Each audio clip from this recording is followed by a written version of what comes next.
This is Ariel Breeds presenting what should be the second video for electrophilic aromatic substitution reactions in organic chemistry.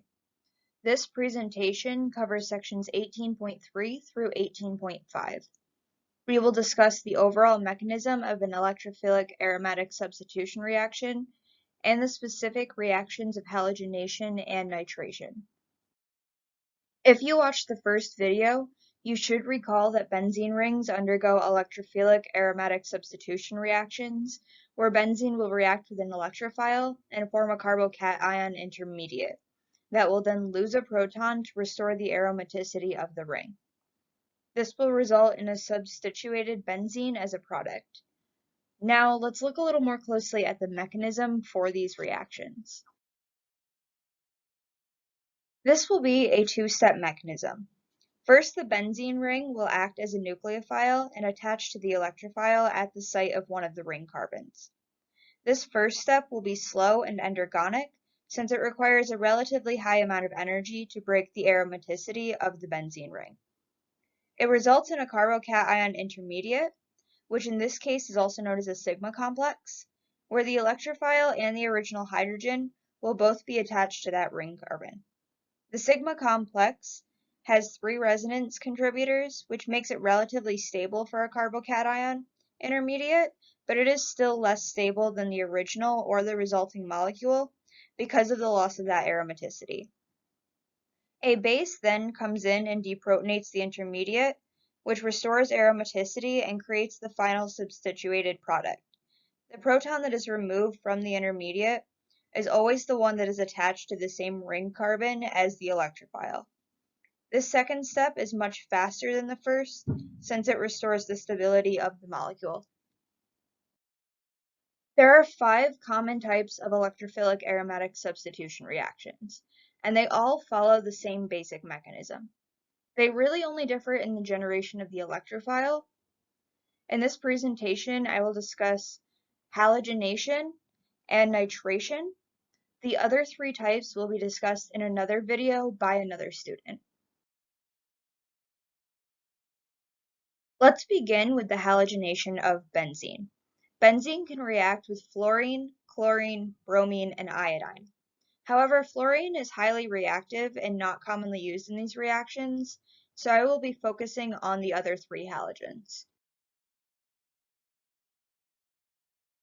Halogenation with bromine or chlorine, also known as bromination and chlorination, look almost exactly the same in both reaction mechanism and the generation of the electrophile. The only real difference is the halogen that is being used. Both require a Lewis acid catalyst to form the electrophile. The catalyst will accept a pair of electrons from the halogen to weaken the bond between the 2 halogens and make one of them a better leaving group that can act as the electrophile. If you look at the bottom of this slide, the halogen highlighted in red will be what acts as the electrophile. The catalyst must be generated in solution. This can be done by combining the desired halogen and metal shavings of either iron or aluminum. Once the catalyst and electrophile are generated in the solution, the mechanism will look the same as any other electrophilic aromatic substitution reaction, where the electrophile and the benzene ring will combine to form the carbocation intermediate, which will then be deprotonated to give the final product, which will be either bromobenzene or chlorobenzene, depending on what halogen was used. The next and last halogen to talk about is iodine. Iodine requires an oxidizing agent to convert it into the iodonium ion, which can be used as an electrophile.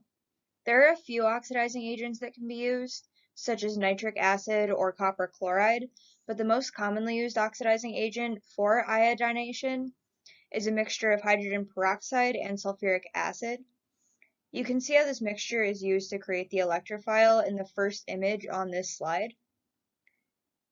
Once the electrophile is created, the reaction will once again proceed just like any other electrophilic aromatic substitution reaction.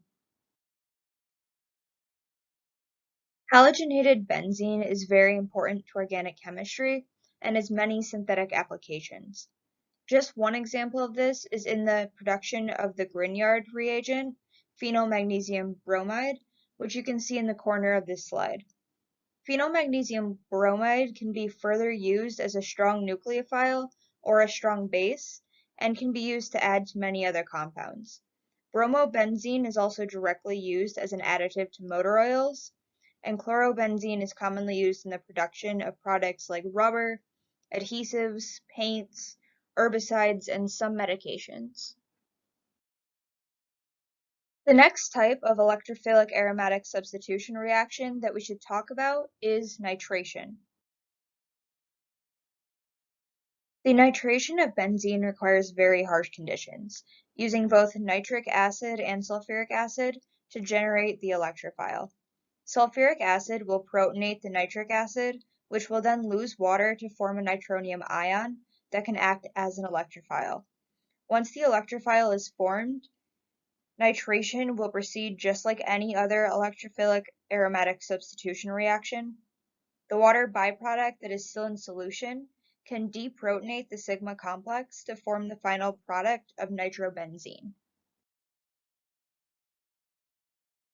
Nitrobenzene is very important due to its many uses. It has a variety of synthetic applications. One of the more well-known is in the production of aniline, which is used to manufacture plastics, dyes, and several medications.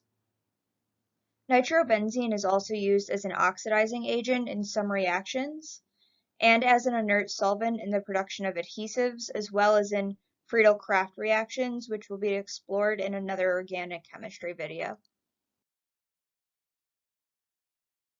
This concludes my presentation on the electrophilic aromatic substitution reactions of nitration and halogenation. Thank you for listening.